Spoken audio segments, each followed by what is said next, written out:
जीवलगा एक कथा मालिका भाग 1. नेहा ऑफिसमधलं काम संपवून घराकडे निघाली होती. आजकाल ऑफिस आणि ऑफिसमधले वर्क कल्चर इतके बदलून गेलेले आहे की ऑफिस ड्युटी करताना सगळे वातावरण सतत तणावाखाली आहे असेच वाटावे, अशी परिस्थिती नेहाच्याच ऑफिसमध्ये काय तर सगळीकडे आहे. कारण कुठेही जावे तिथे असेच वातावरण पाहायला मिळते. आपले ऑफिस आणि आपली ड्युटी याला अपवाद नाहीत. नेहाच्या मनात असेच विचार चालू असायचे. सकाळी ऑफिसमध्ये आलं की समोर असणाऱ्या यंत्रासमोर बसून यंत्रवत वागणाऱ्या माणसांसाठी आपण एक यंत्रमानव बनून नोकरी नामक काम करू लागतो. सगळ्यांसोबत आपणही या व्यवस्थेचा एक भाग झालोच आहोत. नेहाने स्वतःच्या मनाशी ही गोष्ट कबूल केली. खूप पैसे देणारी पगारी नोकरी देणे आणि नंतर जणू या माणसांना आपण जणू खरेदीच केले आहे अशा थाटात या कंपन्या आणि त्यांचे ऑफिस चालू असतात. साहेब असो किंवा सोबतचे सहकारी असो, एकच घाई गडबड चालू असते. दिवस नाही की रात्र नाही, खाजगी जीवन नाही. ऑफिसचा फोन म्हटले की घराघरात कर्फ्यू लागल्यासारखे चिडीचूप वातावरण असते. मीटिंग, कॉल, प्रोजेक्ट, टार्गेट ही सगळी कामे याचा आणि घड्याळातील वेळेचा काही एक संबंध नसतो, जो तो फक्त यातच गुरफटून गेलेला असतो. आपण कधी यातलेच एक होऊन गेलोत काही कळालेच नाही. नेहाला स्वतःच्या या अवस्थेची कधीकधी खूप चीड येत असायची. पण असे चिडून काही एक उपयोग नाही. हे वास्तव स्वीकारून शांतपणे काम करणे एवढेच आपल्या हाती आहे. असे विचार मनात आले की आपण अधिकच थकून जातो, हे नेहाला जाणवत असायचे. मग मोठ्या कसोशीने ती हे विचार मनातून काढून टाकण्याचा प्रयत्न करीत असे.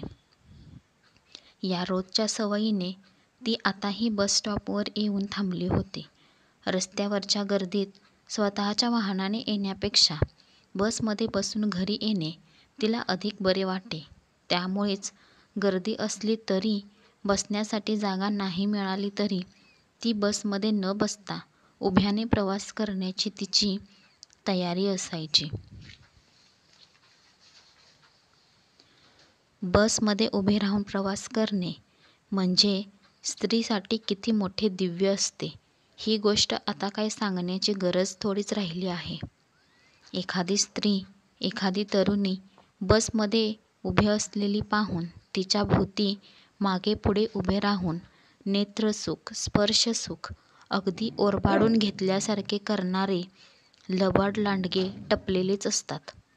अशा लोकांच्या नजरा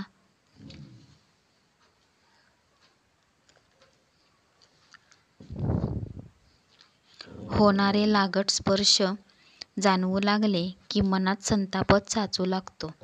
तिथल्या तिथे त्या वासोगिरी करणाऱ्या तोंडात एक खाडकन मारून मोकळे व्हावे अशी तीव्र इच्छा व्हायची. पण असे काही करून स्वतःचीच मानहानी करून घेण्यापेक्षा सगळं घेऊन प्रवास करणे बरे, असा सामान्य विचार करून इतर महिलांप्रमाणे नेहा देखील शांतपणे घरी येत असे. शुक्रवारची ड्युटी संपली की मग 2 दिवस शनिवार आणि रविवार ती स्वतःच्या लेडीज हॉस्टेल रूमवर न जाता त्याच शहरात असणाऱ्या तिच्या मावशीकडे मुक्कामास जाते. त्याप्रमाणे नेहा आज तिच्या सुधा मावशीच्या घरी आली.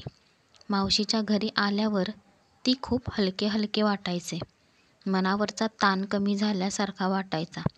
सुधा मावशीचे घर म्हणजे तिच्यासाठी तर आपल्या माणसाचे घर होते. त्यात राहणारी तिची माणसे म्हणजे सुधा मावशी आणि त्यांचे मिस्टर रमेश काका. या दोघांच्या सहवासात आणि सोबतीत नेहाला खूप सुरक्षित आहोत असे वाटायचे. त्यामुळे दर आठवड्याच्या शनिवार ते रविवार मोठ्या आतुरतेने वाट पाहत असायची. नेहाची सुधा मावशी आणि रमेश काका दोघेही सिनियर सिटिझन्स. आपापल्या नोकरीतून निवृत्त होऊन अगदी सुखाने समाधानाने निवृत्तीनंतरचे आयुष्य जगत होते. त्यांना 2 मुले. ही दोन्ही मुले आपापल्या फॅमिलीसहित नोकरीच्या निमित्ताने गेल्या अनेक वर्षांपासून परदेशात स्थायिक झालेली होती. मावशी काका दरवर्षी काही महिने त्यांच्याकडे जाऊन राहतात. तिथेही ते मोठ्या आनंदात राहतात. मुलांनी देश सोडून ते परदेशी झालेत अशी तक्रार ते कधीच करत नाहीत. हे नेहाला आता माहिती झाले होते. मावशी काकांच्या समाधानी वृत्तीचे नेहाला खूप कौतुक वाटत असे. सुधा मावशीकडे ती आली तो पहिला दिवस नेहाला नेहमी आठवतो आणि मनोमन ती मावशी आणि काकांचे आभार मानते. त्या दिवशीचा प्रसंग जसाच्या तसा आजही डोळ्यासमोर उभा राहिला.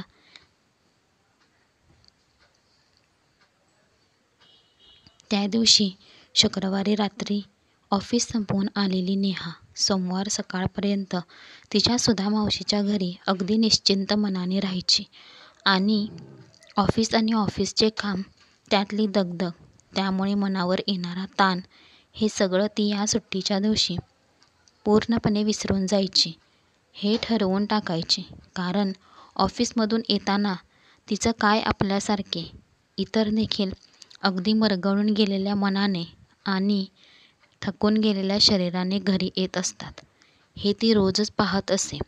घरी आपल्या माणसात आल्यावर मनाला थोडे बरे वाटते. अस्थिर चित्त थाऱ्यावर येते आणि मग घरात आणि आपल्या आजूबाजूच्या जगात काय चालू आहे सध्या हे जाणून घेण्यास मन भानावर येते.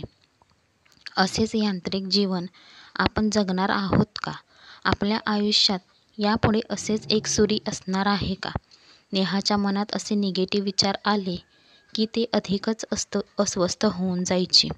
आता 2 वर्षे झालीत आपल्या गावाला, आईबाबांना सोडून, घराला सोडून या शहरात येऊन.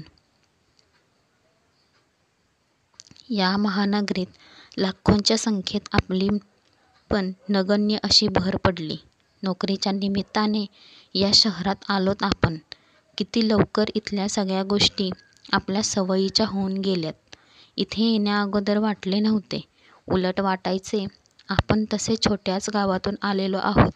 इथल्या फुलभुलैया दुनियेत चटपटीत, हुशार, स्मार्ट लोकांच्या सोबत आपला निभाव कसा लागणार?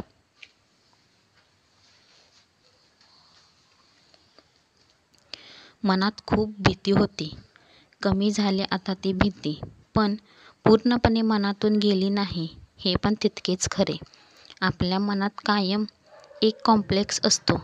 आपण या सगळ्यांच्या मनाने कमी पडतो. आपल्यासोबत काम करणाऱ्या समवयस्क मुली, मोठ्या स्त्रिया किती धीटपणे वागतात. कुठे लाजत नाहीत की बुजत नाहीत. बोलण्यात किती सफाईदारपणा आहे. समोरच्या माणसावर पटकन इम्प्रेशन पडेल असे आकर्षक राहणे. किती म्हणून नव्या गोष्टी आपल्याला यापुढे शिकाव्या लागणार आहेत.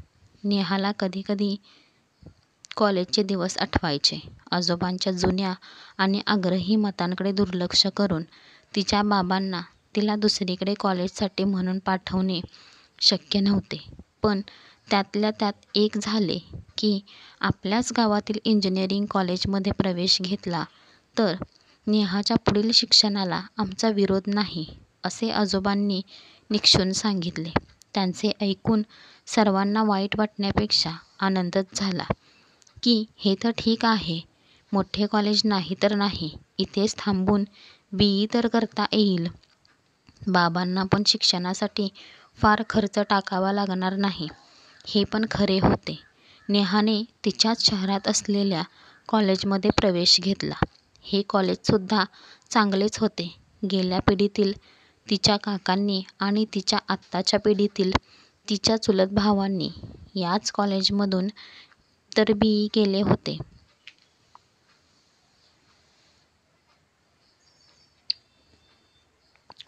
आज ते चांगल्या कंपनीत जॉबला होते. पण म्हणतात ना, जे दुसरे करतील तेच आपल्याला पण करावे वाटते. नेहाच्या तर इतर मैत्रिणी आणि मित्रांनी पुणे मुंबई गाठले. सुरुवातीला नेहाला आपल्या असे मोठ्या कॉलेजमध्ये शिकायला मिळणार नाही या गोष्टीचे वाईट वाटले, पण मग हळूहळू तिला या गोष्टींचा विसर पडला. आजकालच्या पद्धतीप्रमाणे शिक्षण पूर्ण झाले की नोकरी करणे आवश्यक झाले आहे. मुली नोकरी करून स्वतःच्या लग्नासाठी पैसे साठवतात. स्वतःचे लग्नसुद्धा स्वतःच जमवतात. या गोष्टी आजोबांच्या कानावर येतच असतात. पण मते जुनी असली तरी नेहाचे आजोबा भुरसटलेल्या विचारांचे नव्हते. नव्या बदलांना स्वीकारले पाहिजे. जे हिताचे असते ते स्वीकारून पुढे जाणे, त्यातच आपली प्रगती असते, ही गोष्ट ते नेहाला सांगत असत. त्यामुळे नेहाला नोकरीसाठी म्हणून मोठ्या शहरात येण्यास तसा कुणाचाच विरोध नव्हता. BE नंतर नोकरी करीत करीत MBA पण करूया, त्याचा पुढे करिअरसाठी मोठा उपयोग होतो. नेहाला या गोष्टींचे महत्त्व पटले होते. सर्वसंमतीने नेहा आपले गाव सोडून जाणार हे नक्की झाले. मुंबईला तिची मोठी मावशी सुधा मावशी आणि रमेश काका राहत होते. त्यांच्याकडे नेहाच्या राहण्याची सोय होणार होती. त्यामुळे नेहाची आजी आणि आई दोघी अगदी निर्धास्त झाल्या होत्या. आपल्या तरुण पोरीवर अनुभवी मावशीची नजर असणार, वडीलधारे माणूस म्हणून रमेश काकांचे लक्ष असणार. या भावनिक आधाराने नेहाच्या घरातील माणसांचे मन खूप हलके हलके झाले होते आणि नेहाच्या मनावर अजिबात दडपण नव्हते. कोणत्याही नव्या गोष्टीची सुरुवात करणे, ती करीत असताना मनाला खूप आवरावे लागते, सावरावे लागते, तरच समजून उमजून मार्ग काढणे आपल्याला जमत असते. नेहा, तू तुझ्या स्वभावाला आवर बाई. सगळ्या गोष्टींची फार घाई असते तुला. समोरच्या माणसावर लगेच विश्वास बसतो तुझा. असे नको करू बरं का. प्रत्येक गोष्टीची खात्री करून घे. मग ती चांगली की वाईट हे ठरव. कारण यापुढे निर्णय घेणे तुझ्या हातात असणार आहे. तुझ्या मनात काही गोंधळ झाला तर सुधा मावशी आणि रमेश काका यांना विचारीत जा. नेहाची आई तिला समजावून सांगत होती. ती मोठ्या आनंदाने सुधा मावशीकडे राहण्यास तयार झाली. तिथे गेल्यावर जॉब मिळेपर्यंत मावशीकडे राहायचे. मग पुढचे पुढे ठरवू. नेहाने हा स्वतःचा निर्णय मात्र मनातच ठेवला. याची चर्चा आता नकोच आणि सर्व तयारी पूर्ण करून नेहा आपल्या आयुष्य प्रवासातील एका नव्या वळणावर उभी राहिली. पुढे काय, आज तरी काही कल्पना नव्हती नेहाला. सर्वांचा निरोप घेऊन नेहा नोकरीच्या शोधार्थ मावशीच्या शहरी मुंबईला निघाली खरी, पण तिच्या मनात प्रचंड धाकसूक सुरू झालेली होती. वर करणी ती काही नॉर्मल आहे असे दाखवत होती, पण मनातून घाबरून गेली होती. तिथे गेल्यावर आधाराला आपली माणसे होती, पण शेवटी घराच्या बाहेर पडल्यावर तर सगळीकडेच एकटीलाच फिरायचे होते. त्याचे नाही म्हटले तरी तिच्या मनावर टेम्यान आलेले होते. पण ही अवस्था आपल्या चेहऱ्यावर दिसू नये याची काळजी घेणे तिला भाग होते. नाहीतर आई आणि आजी दोघे आणखी काळजी करत बसल्या. आज निघण्याच्या अगोदर नेहाची आई बाबांची सुधा मावशी आणि काकांशी अगदी सविस्तर बोलून झाले होते. त्या दोघांनी नेहाच्या घरच्यांना पुन्हा पुन्हा सांगितले, तुम्ही अजिबात काळजी करायची नाही तुमच्या नेहाची. आम्ही दोघेही तिला छान सांभाळू. सकाळ सकाळी बस पोचेल तेव्हा स्वतः रमेश काका नेहाला घेण्यासाठी बस स्टँडवर येणार. हे ऐकून नेहाच्या घरचे सगळे एकदम टेन्शन फ्री झाले. खरे म्हणजे नेहाची सुधा मावशी आणि रमेश काका मुंबईला राहतच नसायचे. ठाण्याला त्यांचे घर होते. नव्याने विकसित झालेल्या ठाणे शहराच्या नव्या भागात मावशीच्या मोठ्या मुलाचे रो हाऊस होते. त्यातच सुधा मावशी राहत होत्या. मुंबईपासून दूर राहणाऱ्या लोकांना आजूबाजूची उपनगरे आणि ठाणेसारखे मोठे शहरसुद्धा मुंबईतच असल्यासारखे समजून बोलतात. कार्यप्रसंगाच्या निमित्ताने कधीतरी सुधा मावशी माहेरच्या गावाकडे येत असते. त्यावेळी नेहाच्या आईबाबांच्या गावी त्यांचा काही दिवस मुक्काम असायचा. या अशा येण्यात दरवेळी कमीत कमी 5 वर्षांचे अंतर होत असे. आता तर वयोमानाप्रमाणे प्रवास सोसत नाही हे कारण देऊन ते आता सहसा आपले शहर सोडून जात नसत. इथून पुढे तर नेहाच्या आईबाबांच्या चकरा सुधा मावशीकडे होणार होत्या. त्यामुळे भेटी होणार या गोष्टींचा सर्वांना आनंद होता. आजकाल बहुतेक सगळ्याच तालुका आणि जिल्ह्यांचे ठिकाण असलेल्या गावावरून मुंबई, ठाणे, पुणे यासाठी एसटी बस आणि प्रायव्हेट कोच हमखास असतात. कारण जवळपास सगळ्याच गोष्टी आणि मोठ्या गावातील नवीन पिढी IT फील्डमधल्या नोकरीसाठी, कॉर्पोरेट जॉब आणि कंपनी जॉबसाठी या मोठ्या शहरांकडे मोठ्या संख्येने जात आहेत. साहजिकच नेहाच्या गावाहून सुद्धा मुंबई, पुणे, ठाणे या ठिकाणी जाणाऱ्या अनेक private luxury sleeper coach buses होत्या. आत्तापर्यंत या गोष्टीची माहिती असण्याची कधी गरज पडली नव्हती. या नवीन गोष्टी आपल्या गावापर्यंत कधी आल्यात माहितीसुद्धा नव्हते. या गोष्टीवर नेहासहित सगळ्यांचे एकमत झाले होते. रात्री 10 वाजता निघणारी AC स्लीपर बससाठी 9:30 वाजताच सगळे स्टँडवर आले. नेहाची बस रेडी होती. रात्रीच्या प्रवासात स्लीपर कोचमध्ये कुणी लेडीज नसतील तर कसे या प्रश्नाचे उत्तर बस समोर उभी राहिल्यावर मिळाले. नेहाच्या वयाच्या तिच्याच कॉलेजमध्ये असलेल्या तिच्या मैत्रिणी नेमका आजच या बसने निघाल्या होत्या.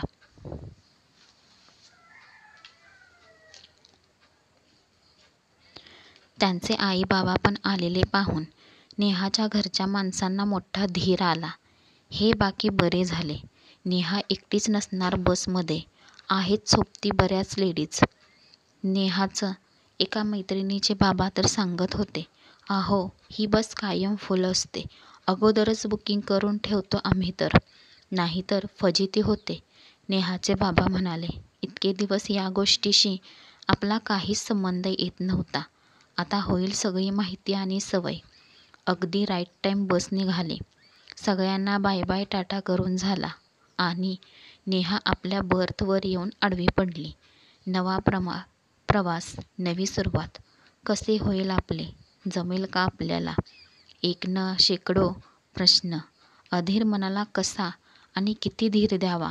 नेहा स्वतःच्या मनाला सावरत होती. सकाळी 8-9 वाजता बस ठाण्याला पोहोचणार होती. रमेश काका येणार होते, त्यामुळे एक मोठी काळजी तर मिटली होती. डोळे मिटून पडलेल्या नेहाच्या मनात अनेक नव्या स्वप्नांचा पिंगा सुरू झाला. आज सुरू झालेला हा प्रवास अनेक अर्थाने नेहाच्या आयुष्याला नवे वळण देणारा ठरणार होता. आतापर्यंत घरातल्या माणसांच्या सोबत प्रवास करण्याची सवय असलेल्या नेहाला पहिल्यांदा एकटीने प्रवास करायचा होता. नाही म्हणायला तिच्या गावाहून निघणारी ही बस असल्यामुळे आज तिच्यासोबत असणारे प्रवासी खूप ओळखीचे नसले तरी बहुतेकांची तोंड ओळख नक्कीच होती.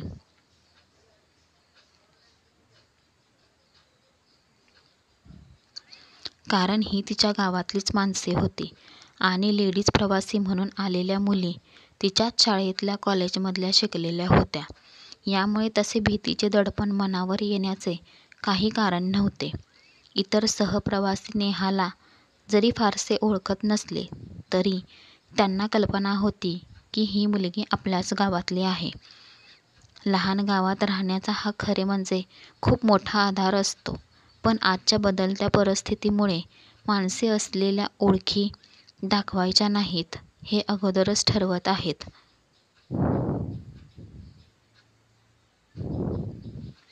याचा फटका आता कुठेही आणि कोणत्याही ठिकाणी राहा एखादे वेळ नक्कीच बसतो. आता प्रवास करताना नेहाला झोप येत नव्हती. स्लीपर कोच असल्यामुळे बसमध्ये अंधार होता. आपापले फोन सुरू करून जो तो त्यात गुंतून गेला असणार हे वेगळे सांगण्याची गरज नव्हती.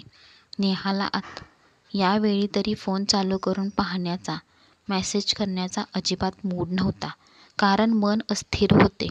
त्यामुळे काहीच न करता डोळे मिटून शांतपणे पडून राहणे हाच उत्तम पर्याय करण्याचे तिने ठरवले. आणि तिला तिच्या शाळेतील मराठी शिकवणाऱ्या बाईंची आठवण झाली. त्या वर्गात शिकवताना नेहमी प्रवासाबद्दल भरभरून बोलत असायच्या. त्या म्हणत, प्रवास करणे म्हणजे अनुभव संपन्न होण्याची दरवेळी मिळणारी एक नवी संधी असते. प्रवास छोटा असो वा मोठा, दूरचा असो वा जवळचा असो, प्रत्येक प्रवासात सोबतची माणसे, प्रवासात घडणारे प्रसंग, घडणाऱ्या घटना, अचानक उद्भवणारे प्रश्न, अडचणीच्या प्रसंगावर कशी मात करायची असते, या अशा अनेक गोष्टींचे व्यावहारिक ज्ञान आपल्यातील माणसाला अनुभव संपन्न करणारी असते. प्रवास म्हणजे आपल्या कक्षा विस्तारित करण्याचा प्रयत्न करणे. नित्य नव्या रूपात जग आपल्याला पाहायला मिळत असते. आपल्या देशातील संस्कृतीतील विविधता, अनेकता में एकता ही ओळख किती सार्थ आहे हे जाणवून घ्यायचे असेल तर आपण आपला देश अगोदर पाहायला हवा. हा प्रवास खूप आनंददायी आहे असे नक्की म्हणाल. बाईंचे हे सांगणे तिला इतक्या वर्षांनंतर आठवले. खरेच आज आपण ज्या प्रवासास आरंभ केला आहे तो काही हौशी प्रवास म्हणून नाहीये, तर एका अर्थाने पोटापाण्याच्या उद्देशाने आपण बाहेर पडलो आहोत. नोकरी करून पुढे खूप शिकून काही मिळवायचे आहे आपल्याला, त्यासाठीचा हा प्रवास आहे. नेहा विचारातच गुंतलेली असताना तिला तिची बस थांबते आहे असे जाणवले आणि आतले लाईट्स पण लावले गेले. बस सोबतची क्लीनर वगैरे माणसे मोठ्या आवाजात सर्वांना सांगू लागली, अर्धा तास बस थांबणार आहे. इथे जेवण चहा पाणी करून घ्या. ज्यांना फ्रेश व्हायचे असेल त्यांनी फ्रेश होऊन यावे. सगळ्या प्रवाशांच्या सोबत नेहा पण बसखाली उतरली. रात्रीचे 12 वाजत आलेले. इतक्या रात्री खायचे तिला तर अजिबात भूक नव्हती. रिकाम्या खुर्च्या होत्या, त्यातील एक खुर्ची घेत ती बसली. या रस्त्यावरून जाणाऱ्या प्रवासी बस थांबण्यासाठी हीच जागा जास्त सोयीची असावी असे थांबलेल्या बस पाहून वाटत होते. कमीत कमी 15-20 बस तरी थांबलेल्या दिसत होत्या. काही मुंबई पुणे जाणाऱ्या तर काही तिकडून आलेल्या. सगळ्याच बस प्रवाशांनी भरलेल्या नसाव्यात बहुधा, कारण खाली दिसणारे प्रवासी 400च्या आसपास तरी नक्कीच होते. इतक्या बस एकाच वेळी थांबत असल्यामुळे हे हॉटेल जोरात चालत असावे हे तर दिसत होते. शिवाय इथली फूड क्वालिटी पण छानच असणार. त्याशिवाय का प्रवासी इतके खाणार इथे? नेहा हॉटेलमध्ये बसलेल्या माणसांकडे पाहत होती. इतक्या रात्री सुद्धा मनसोक्त जेवण करणारी मंडळी दिसत होती आणि भट्टीवर तयार होणारे पदार्थ, त्यांचा सगळीकडे पसरलेला सुटलेला खमंग वास पाहूनच खाण्याची इच्छा होत असणार. दाल फ्राय, रोटी, अंडा करी, तंदूर रोटी, मसाला बैंगन, प्लेन राईस, व्हेज बिर्याणी अशा ऑर्डरी कानावर येत होत्या आणि ते ऐकून भट्टीवर काम करणारी माणसे समोरच्या शेगडीवरील तयार होत असलेले गरमागरम पदार्थ प्लेटमध्ये देऊन वेटरला सूचना देत होते. हे भाऊ, नुसते बघत काय बसलास? कस्टमरकडे ध्यान दे जरा. मग ते तरबेज वेटर पटापट 1 नंबर, 5 नंबर, 12 नंबर अशा टेबलांवर डिश ठेवत होते. ज्यांना जेवायचे नव्हते असे प्रवासी रंगीबेरंगी पाकिटे घेऊन खमंग पदार्थ खात खात इकडे तिकडे फिरत होते.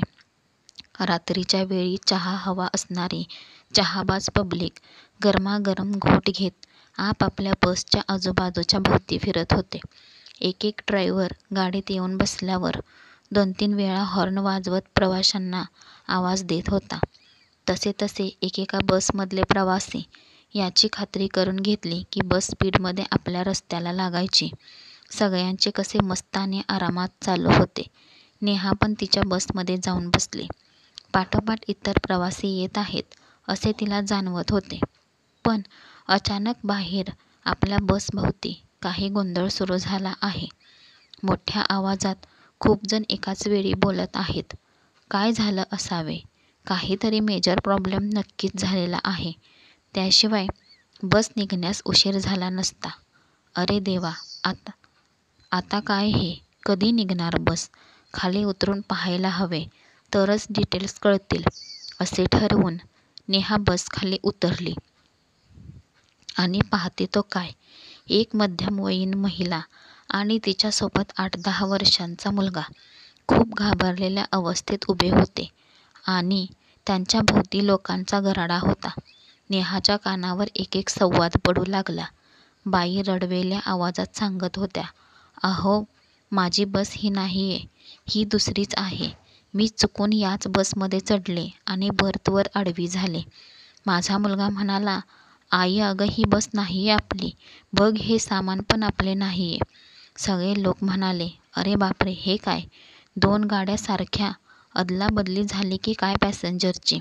एकाच कंपनीच्या 2 गाड्या शेजारी शेजारी उभ्या राहिल्या. एक निळी पांढरी तर दुसरी पांढरी हिरवी. एक नांदेड पुणे आणि दुसरी पुणे नांदेड. बाई, तुमची बस कोणती? मी पुण्याहून नांदेडला जाते आहे आणि आता चुकून या गाडीत बसले आहे, पण ही बस तर नांदेड पुणे आहे.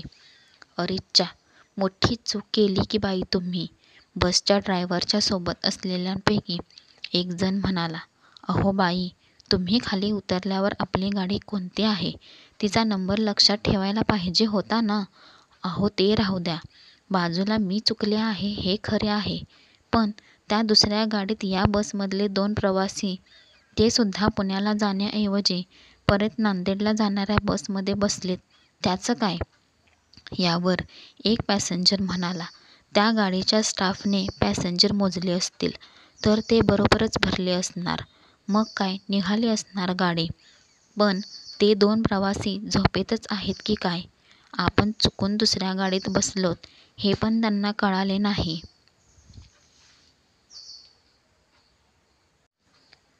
पुढचा भाग ऐकण्यासाठी चॅनेलला सबस्क्राईब करा. धन्यवाद.